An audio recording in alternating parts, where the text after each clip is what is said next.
Mesdames, Messieurs, bonsoir et bienvenue au 20 bilingue de ce samedi 7 novembre 2020 sur Equinox Télévision. Immaculate Fogwe, good evening. Good evening to you, Nadine Yambo, and to you, ladies and gentlemen. Thanks for joining us on this edition of the 8 p.m. bilingual newscast on Equinox Television. At least 3 persons have died and 8 others severely injured in a road accident that occurred in Gauna, a locality in the north region of Cameroon. Out of Cameroon, Joe Biden becomes the 46th president of the United States of America after securing over 270 electoral votes against incumbent Donald Trump. We'll tell you more in this edition of the 8 p.m. bilingual newscast. À la une de ce journal, chaos et carnage sur la route, au moins 3 personnes, 3 morts et une dizaine de blessés graves. C'est le bilan d'un tragique accident de la circulation survenu à Tcholiré, dans la région du Nord. Une collision entre 2 véhicules serait à l'origine de ce drame. Présidentielle américaine, après 4 jours de suspense, les résultats ont finalement rendu leur verdict. Joe Biden, officiellement élu 46e président des États-Unis d'Amérique. Le candidat démocrate a donc remporté le scrutin avec près de 284 grands électeurs. Voilà pour le sommaire.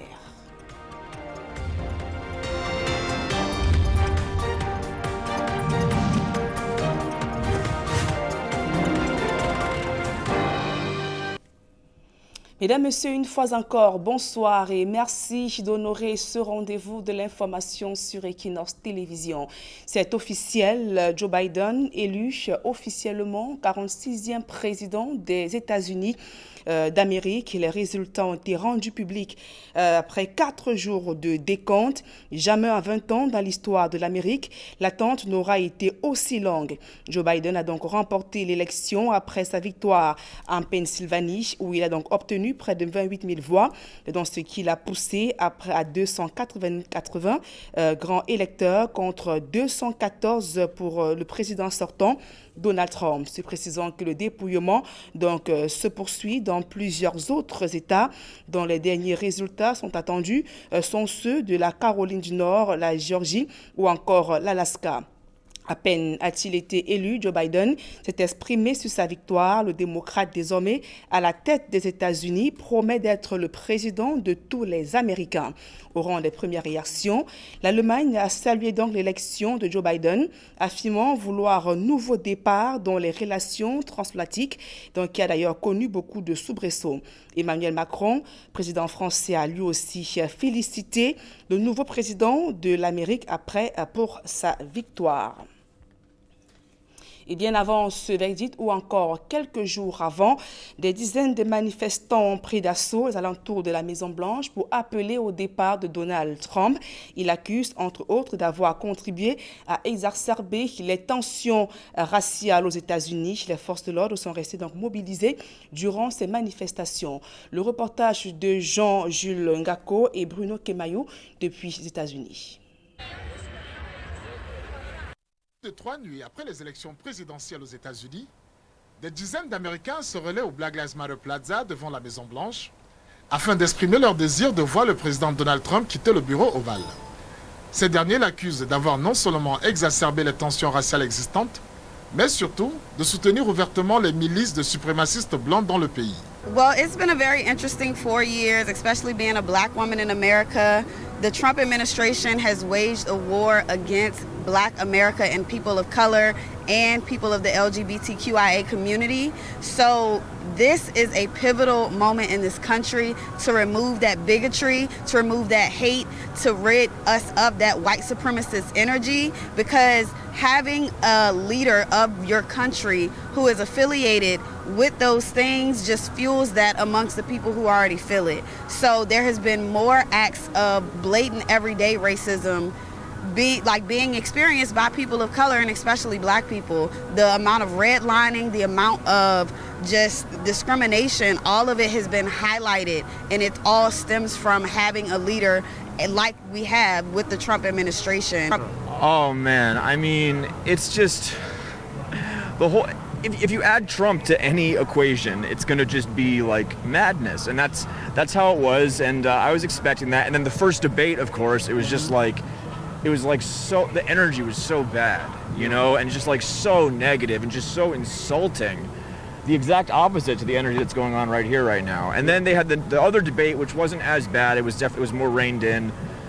But it's just like, I don't know. I mean, Trump just seems like a big baby, to be honest. And I'm sick of hearing it. I don't want to hear him anymore. I don't want to hear him anymore. Tous ici espèrent voir Joe Biden élu président et qu'enfin des sujets sensibles dans le pays, tels que la réforme de la police, puissent être posés sur la table.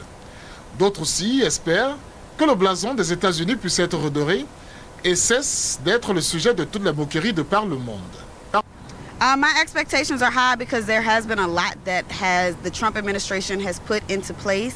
So with Joe Biden and Vice President Kamala Harris coming in, it's going to be a lot of restoration and cleanup that's going to be needed. But there's also going to be legislation we need legislation that truly makes a difference. How would I want everything to change? Well, it would be great to not be hated by every other country in the world that thinks we're a laughingstock. That would be the biggest change right away. It would be great if Biden could possibly do a little bit of what Bill Clinton did and get the country a little more out of this terrible debt that we're in, which could be very possible. Ils sont tous porteurs de messages d'espoir pour un changement profond dans le pays qui pourra ramener la paix et l'harmonie au sein d'un peuple plus que divisé sous la présidence de Donald Trump. For me, it's a beautiful thing to see the unity, but I'm also at a point of low tolerance and I'm ready for change. See this, I would say peace, like peace and love, like no more negative. We're not going to have this negativity from Trump, blasting into us all the time. We're not going to have these kind of turn on the TV and he says some kind of semi-racist thing and then kind of skips over before anybody can say anything about it. It's in love for everyone. Yeah, exactly. Look at this whole thing. The whole spirit of this is incredible. C'est donc officiel, Joe Biden élu 46e président des États-Unis. Les résultats donc ont été rendus après 4 jours de suspense. Jamais en 20 ans dans l'histoire de l'Amérique, l'attente aura donc été aussi longue pour les Américains. L'actualité à présent sur le plan local en fait de société. Du sang encore coulé ce week-end sur la route. Au moins 3 personnes ont été brutalement arrachées à la vie à la suite d'un tragique accident de la circulation survenu au lieu dit corridor. C'est dans l'arrondissement de Toliré, région du Nord. L'irréparable s'est produit à la suite d'une collision entre 2 véhicules. Donc sur le champ, les 2 engins ont pris feu. Donc sur le carreau, au moins 3 morts. Le bilan encore provisoire et 8 blessés. 8 blessés graves ont également été enregistrés dans l'accident de cette circulation. Les victimes sont actuellement internées à l'hôpital régional de Garoua. Nous y reviendrons. Et à l'approche des élections régionales au Cameroun, les responsables d'Elections Cameroun dans le département du Haut-Cam, région de l'Ouest Cameroun, se font le point des préparatifs afin d'éviter les couacs souvent observés durant les élections au Cameroun. D'autres précisions dans ce reportage de l'Éclair Sakem. Le 6 décembre prochain, les attentions seront une fois de plus vers l'organe en charge de l'organisation des élections au Cameroun pour relever le défi du scrutin en faveur des régionales qui se tiennent pour la toute première fois au Cameroun. En même temps, des inquiétudes persistent au sujet des dysfonctionnements et des multiples couacs qui se ressentent de façon perpétuelle à chaque échéance électorale au Cameroun. Nous avions constaté depuis que les autorités administratives qui prennent la responsabilité de sécuriser des populations et il est aussi garant de sécuriser les électeurs, même les candidats, et nous avions constaté qu'ils ne font pas leur travail. Parce que ici dans le Noun, nous avions eu beaucoup de désordre lors des dernières élections couplées, où on a vu certains gens dans la ville, les irresponsables, et avec les badges, les laissés-passer, signés par le préfet du département du Noun, qui ont créé beaucoup de problèmes dans certains bureaux de vote. Vous voyez qu'il y a eu de morts pendant les élections couplées, et ce qui n'a jamais eu ici dans le département du Noun. Nous avions souhaité à Elekam qui prend sa responsabilité à main. Dans la région de l'Ouest, les forces en présence conjuguent déjà les essors en faveur de cette échéance qui consacrera le conseil régional. Dans le Haut-Cam, le Noun et autres départements, les membres du conseil d'élection de Cameroun font la ronde dans le souci de s'enquérir l'état d'avancement des préparatifs en faveur du scrutin. Les membres du conseil électoral sont sur le terrain pour évaluer justement le niveau des préparatifs de cette échéance électorale que notre pays organise pour la première fois de l'histoire de ces institutions. Il est question pour nous de faire de ce coup d'essai un coup de maître. C'est pourquoi après la publication du décret présidentiel, l'ECAM s'est réuni à adopter un plan d'action pour une parfaite organisation de cette consultation électorale. Pour ce qui est des inquiétudes exprimées par les représentants des partis politiques en lice dans les différentes circonscriptions électorales dans la région de l'Ouest, le membre du Conseil électoral a promis de les porter à qui de droit afin que des solutions y soient apportées. Et sur le théâtre de la crise anglophone, les meurtres et assassinats se poursuivent malgré les multiples appels au cessez-le-feu ainsi qu'un retour à la paix dans les régions du nord-ouest et du sud-ouest. Le chef traditionnel du village Lihola Malale, dans le sud-ouest, Sa Majesté Molingo Francis, a été froidement poignardé à mort hier. Ces meurtriers ont également mis le feu à son palais royal, qui a complètement été réduit en cendres. Sa dépouille a été déposée à la morgue de l'hôpital de Boya, dans la région du sud-ouest. Une enquête est ouverte. C'est le deuxième chef traditionnel tué depuis le déclenchement de la crise anglophone dans les régions du nord-ouest et du sud-ouest Cameroun. Tout autre chose à présent, les jeunes d'Afaloum dans la Meufou Famba, invités à saisir les opportunités qu'offre l'approche IMO pour s'occuper utilement, pourquoi pas se lancer à leur propre compte et ainsi d'en sortir de la pauvreté. Grâce à la haute intensité de main-d'œuvre, ces jeunes vont réaliser des travaux de curage des drains ainsi que des postes de pavés. D'autres précisions avec Rodrigue Ngassi et Marcelin Gansop.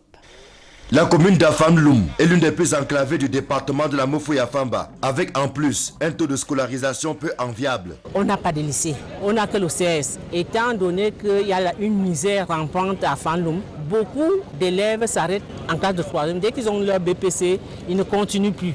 Ils s'arrêtent, ils commencent soit à boire, soit à faire des champs parce que les parents n'ont pas de moyens d'envoyer leurs enfants hors de la commune.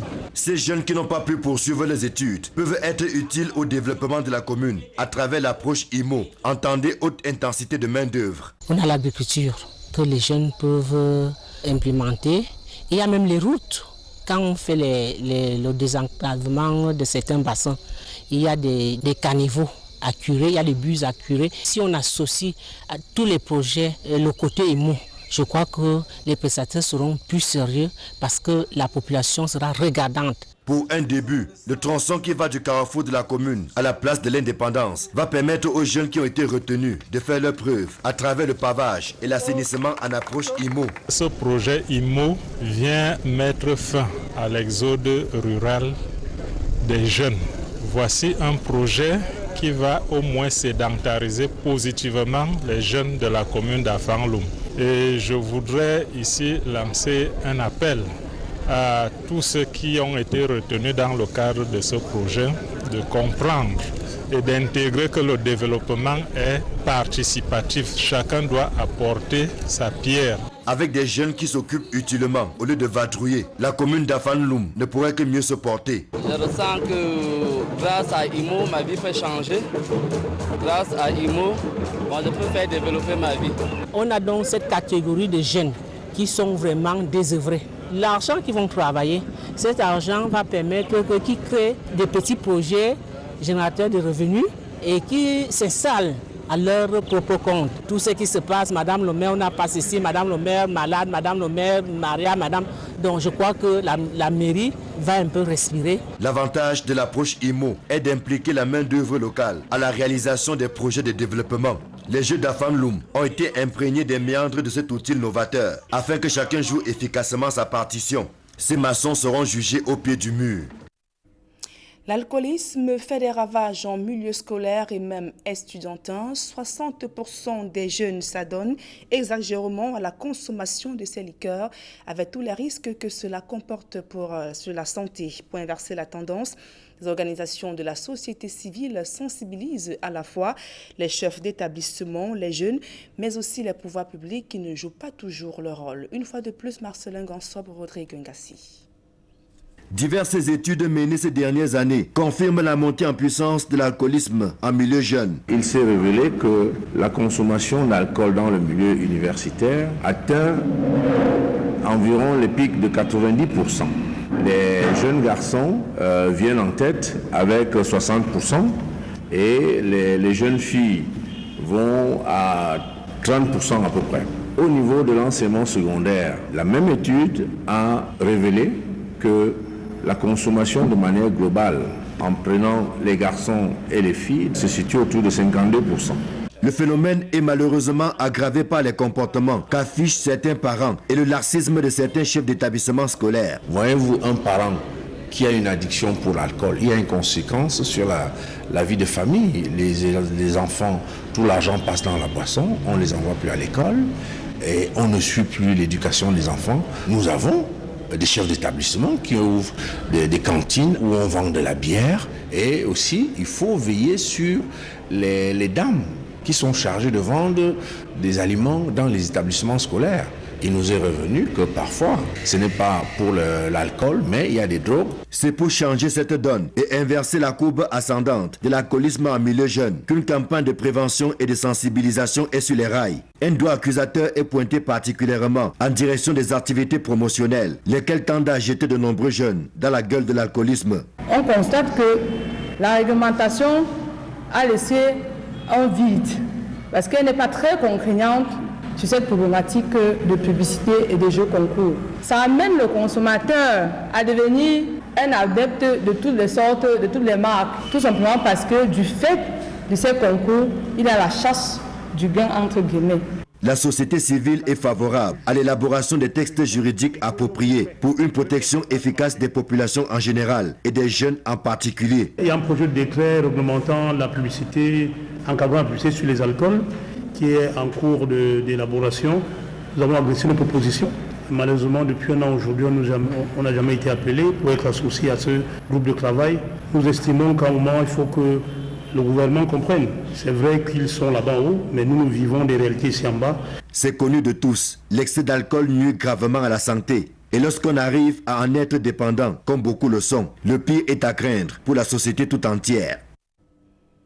Fin de cette première partie. La seconde, c'est en langue anglaise avec vous, Immaculate Fogwe. Et c'est officiellement connu. Le 46e président des États-Unis est connu officiellement, Joe Biden. Exactly, Nadine Yambo. Joe Biden has been elected the 46th president of the United States of America after securing over 270 electoral college votes against incumbent Donald Trump, who got 214 electoral college votes.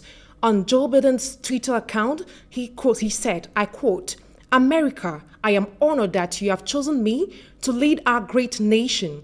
The work ahead of us will be hard, but I promise you this. I will be president for all Americans, whether you voted for me or not. I will keep the faith that you have placed in me." End of quote. And back in Cameroon, at least 3 persons have died in a road accident that occurred yesterday along the Gaoundéré-Garoua stretch of road. The fatal accident occurred in a locality known as Gouna village in the north region of Cameroon. The head-on collision between a pickup and an interurban transport bus left 8 persons severely injured, and they are currently receiving treatment in a nearby hospital.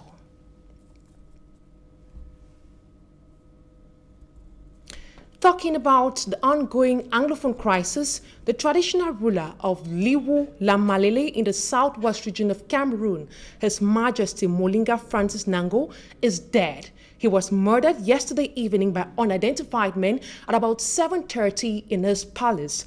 His palace was equally burnt down to ashes. This is the second traditional ruler that has been killed since the start of the crisis. His corpse has been taken to the Boya Regional Hospital. Fako chiefs have promised investigating the case in order to come out with those who killed him. And still talking about the ongoing Anglophone crisis, the paramount ruler of the Nsong clan, Honorable Sam Binglo II, is still in captivity. He was kidnapped on Thursday, November 5th, while on his way to his native land. Cameroon's Minister of Communication, Rene Mano Sadi, in a recent release says that a rescue team has been dispatched to search and release the fawn. The government equally takes credit for the release of Christian Cardinal Thumi, who was abducted a few days ago in Babawan, Gokitunja Division, Northwest region of Cameroon. In the same release, Minister Rene Mano Sadi says he was released from an operation carried out by security forces.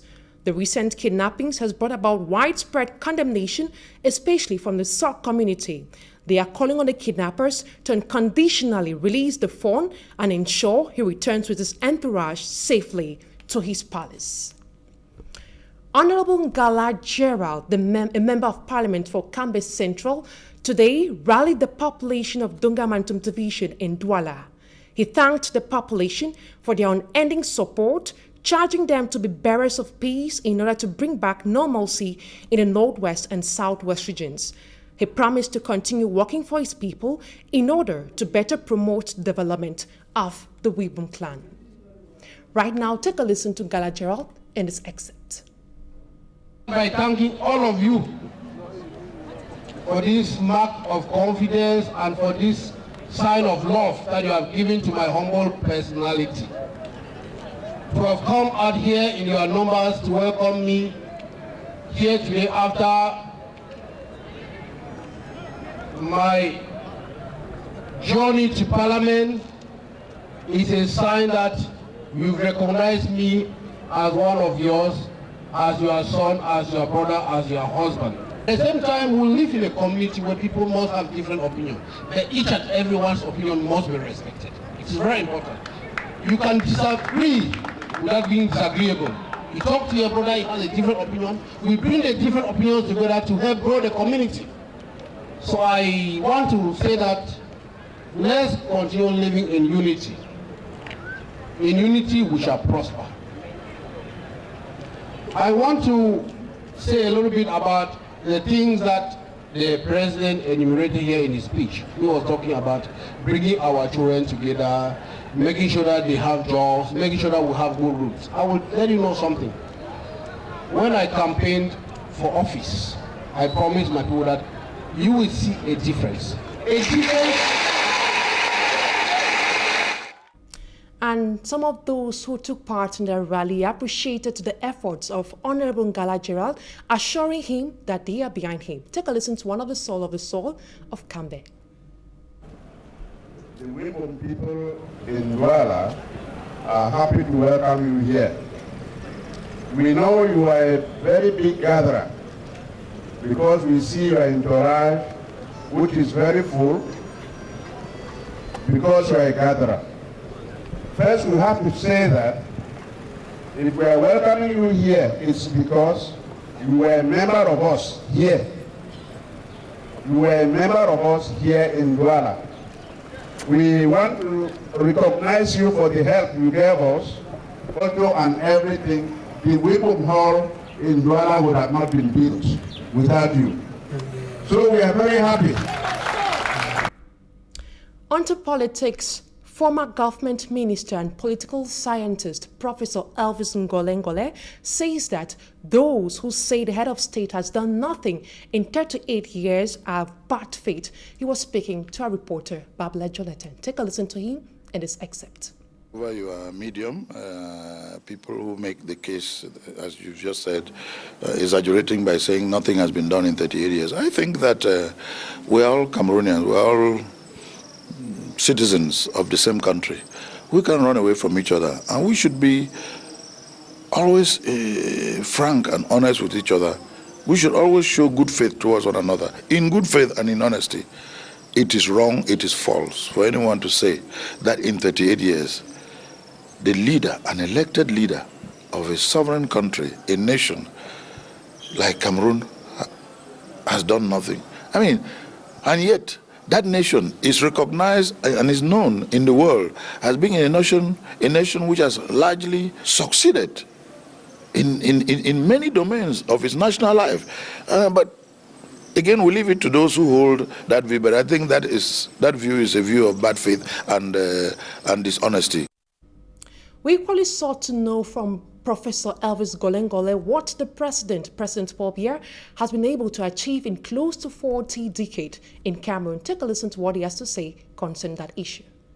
If you take, for example, just politically, the politics of Cameroon has changed from a one-party dictatorship where there was no freedom, where there were no other political parties, where there was no competitive politics, where there were no civil society, where the state was one and centralized, to a new state which is unitary but decentralized. A new constitution which is human rights conscious, which recognizes the freedoms of people. We have now more than 318 political parties that are competing, more than 7-8 political parties in government, in parliament, in councils, working freely in all freedom. Civil society groups are working in all freedom. The media has been liberalized. You know, you are among the more than 100 or so media houses that are existing in Cameroon. There were no freedoms in the first 22 years, but since the last 38 years, everybody is free. There were no political parties in the first 22 years. Since the last 38 years, there are too many who cannot even count them anymore. Competitive elections, we've had more than 17 or 18 competitive elections. Competitive, I say. Economically, in the first 22 years, or in the, nobody even had the right or the liberty to question or to know what was going on in the economy. It was like a secret. But in the last 38 years, the economy has been liberalized. In the educational sector, you cannot count the number of primary schools. You cannot count the number of secondary or high schools. The number of universities you cannot count anymore. We used to be only in the first 22 years, one state university. Today we have more than 8 state universities, and if you add the interstate university, Cameroon, Congo, that is 9. If you want to count the private university institutes, there are over 200. This is incredible. This is in the social sector. Take the case of health. You cannot count the number of hospitals anymore. Almost every subdivision can boast of a hospital. Even villages have hospitals now. How many reference hospitals do we have? Apart from Douala and Yaoundé, we have virtually in every region now a reference hospital in the electric sector and transportation sector. Just see what is going on. How many dams have been built apart from Lompanga? Something we never had before. Former government minister and political scientist Professor Elvis Golengole speaking there, ending the edition of the 8 p.m. bilingual newscast aired on Equinox Television. Have a blessed weekend in the company of our programs. Nadine Yambo, equally have a blessed weekend. Merci, Immaculée Fogwe, meilleur à vous. Mesdames et messieurs, c'est la fin de ce journal. Merci pour votre aimable attention et passez d'agréables moments en compagnie de nos programmes qui se poursuivent.